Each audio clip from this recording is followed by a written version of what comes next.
সুপ্রিয় দর্শক বন্ধু, মানুষ হওয়ার সহজ পাঠ এই ধারাবাহিক অনুষ্ঠানের ২৮তম পর্বে আপনাকে স্বাগত জানাই।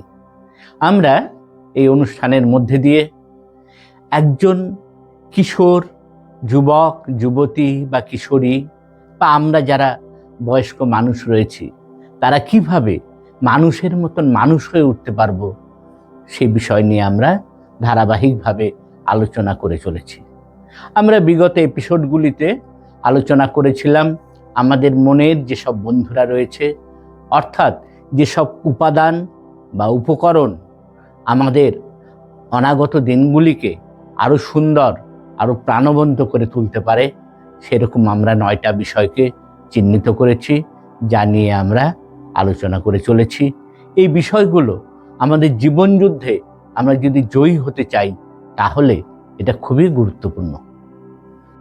গত এপিসোডগুলিতে আমরা আলোচনা করেছিলাম অপটিমিজম বা আশাবাদ, পারফেকশন পরিপূর্ণতা বা উৎকর্ষ, ইন্টেলিজেন্স অর্থাৎ বুদ্ধিমত্তা, অ্যানালাইসিস অর্থাৎ আমাদের বিভিন্ন ঘটনাগুলোকে কিভাবে আমরা বিশ্লেষণ করব, তার সাথে সাথে এক্সপিরিয়েন্স বা অভিজ্ঞতাকে কিভাবে কাজে লাগাবো, ওরিয়েন্টেশন অর্থাৎ মানসিক অভিযোজন বা অভিমুখন কিভাবে আমাদেরকে প্রভাবিত করে, এবং তার সাথে টেকনিক বা প্রয়োগ কৌশল এবং জয় বা আনন্দ নিয়ে আমরা আলোচনা করেছি। আজ আমরা আলোচনা করব আরও একটি গুরুত্বপূর্ণ বিষয় নিয়ে, যেটা গোল বা লক্ষ্য বা আমাদের টার্গেট। এই বিষয় নিয়ে আমরা আলোচনা করব। আমরা আমাদের মনের যে 9টি বিষয়কে চিহ্নিত করেছিলাম, আজ তার শেষ দিন, অর্থাৎ আমরা যে 9টি বিষয় যে মনের বিভিন্ন বন্ধুদের নিয়ে আলোচনা করেছিলাম, সেই 9টি বিষয় আজকে তার 9তম বিষয় গোল অর্থাৎ লক্ষ্য নিয়ে আলোচনা। এই যে লক্ষ্য বা গোলে পৌঁছতে গেলে কিন্তু ধৈর্য এবং অধ্যবসায় এই দুটোই কিন্তু দরকার। এবং বাধা এলে, যখন আপনার একটা লক্ষ্য আপনি স্থির করবেন, দেখবেন আপনি আর হাল ছাড়ছেন না।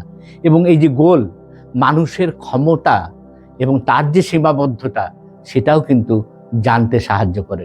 আমি যদি মনে করি যে আমি একটা বড় ধরনের কোনো কিছু একটা কাজ করব, বা সারা ডুয়ার্স জুড়ে বা নর্থ বেঙ্গল জুড়ে একটা এই ধরনের প্রকল্প নামাবো, এবং তখন যখন আমি এগোতে গেলাম, তখনই আমি বুঝতে পারবো আমার কোথায় আমার সীমাবদ্ধতা বা কোথায় আমার কমতি রয়েছে, আমার কি করা দরকার। সেগুলো কিন্তু মানুষ যখন কাজে না নামে, কোনো একটা লক্ষ্য স্থির করে যখন না এগোয়, তখন কিন্তু তার নিজের ত্রুটি বা যে বিষয়গুলোতে সে পিছিয়ে রয়েছে, সেগুলো সে উপলব্ধি করতে পারে না। আর কর্মক্ষেত্রে যদি কোনো লক্ষ্য থাকে, তাহলে কর্মী এবং তার যে প্রতিষ্ঠান, যদি একটা টার্গেট থাকে যে এই টার্গেটে আমরা পৌঁছবো আমরা সামনের মাসে, তাহলে আপনি বুঝতে পারবেন যে তারাও যারা আছে, যে টিম ওয়ার্ক কাজ করছে আর কি, তারাও বুঝতে পারে যে কোথায় আমাদের ত্রুটি রয়ে গেল, কিভাবে এটা আমরা সংশোধন করতে পারবো। তাই গোল বা লক্ষ্যটা কিন্তু খুবই দরকার।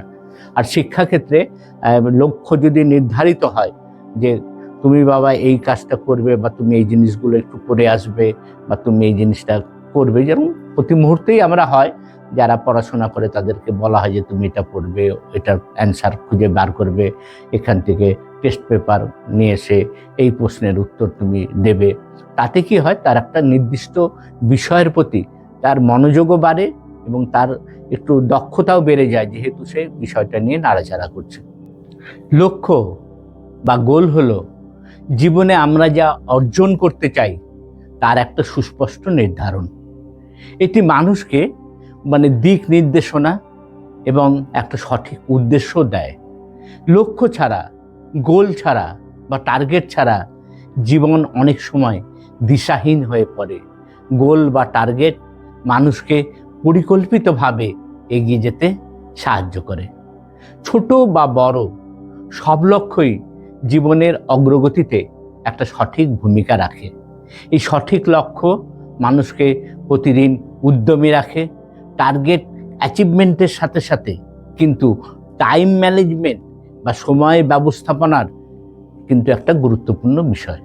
অর্থাৎ গোল ঠিক করলে আপনাকে তার সাথে সাথে একটা মানে কোন সময়ের মধ্যে আপনি সেটা অ্যাচিভ করবেন। হয়তো আপনার মনে হলো যে আমার যে বাড়িটা একতলা আছে সে আমি দোতলার ছাদটা দিয়ে দেব।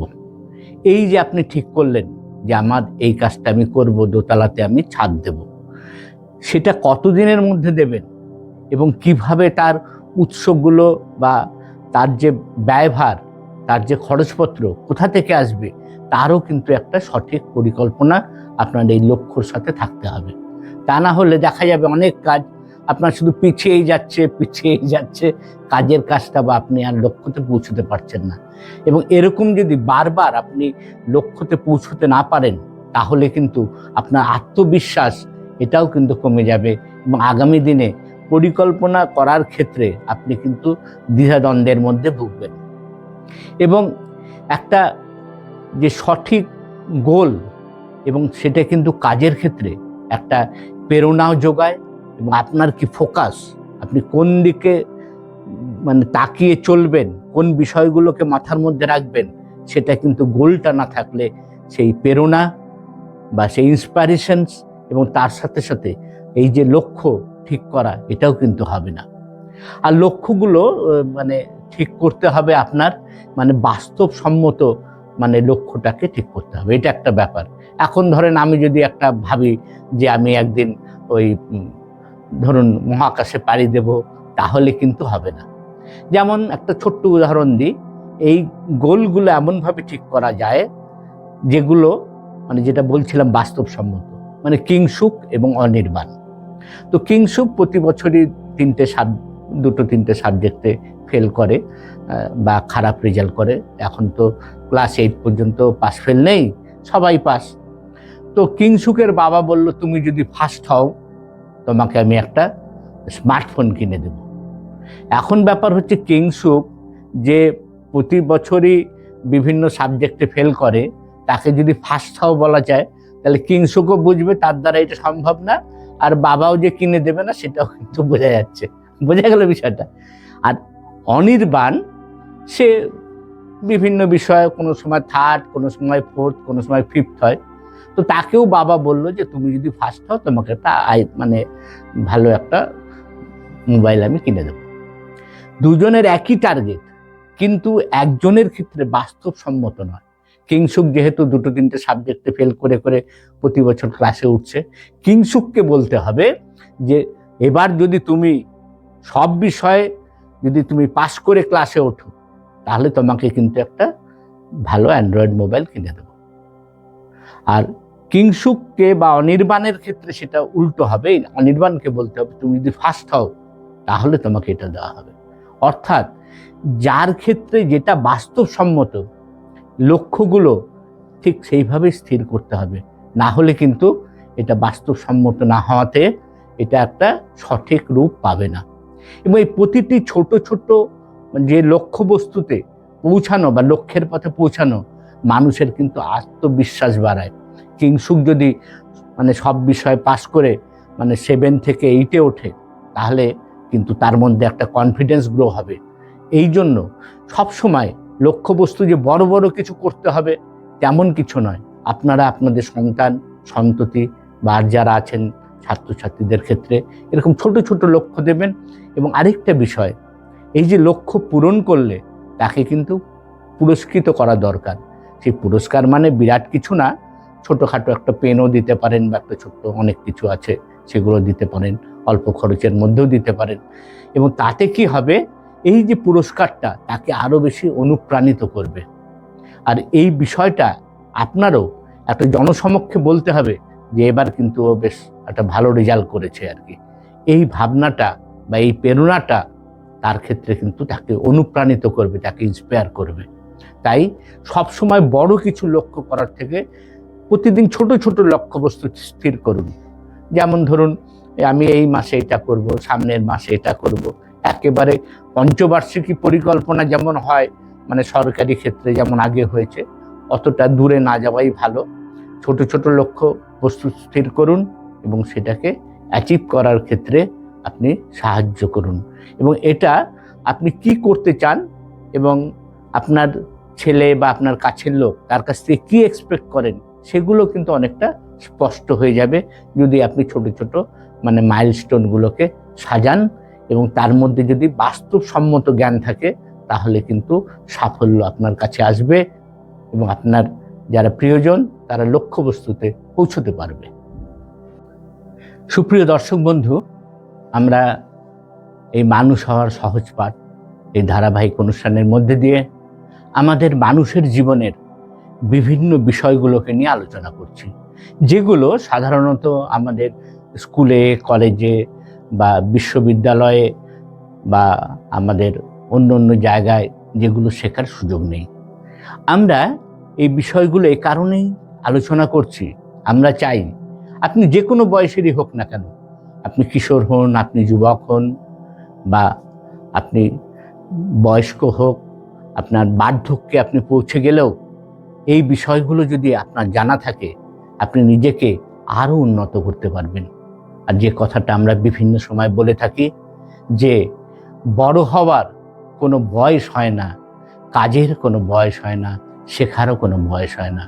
আমরাও এই বয়সে সরকারি খাতায়, আমি এখন বার্ধক্যে উপনীত হয়ে গেছি, সিনিয়র সিটিজেন বলতে যা বোঝায়, কিন্তু আমরা মনে করি এখনো আমার বহু কিছু শেখার আছে, এই সমাজ, এই সভ্যতাকে আরও বহু কিছু দেওয়ার আছে।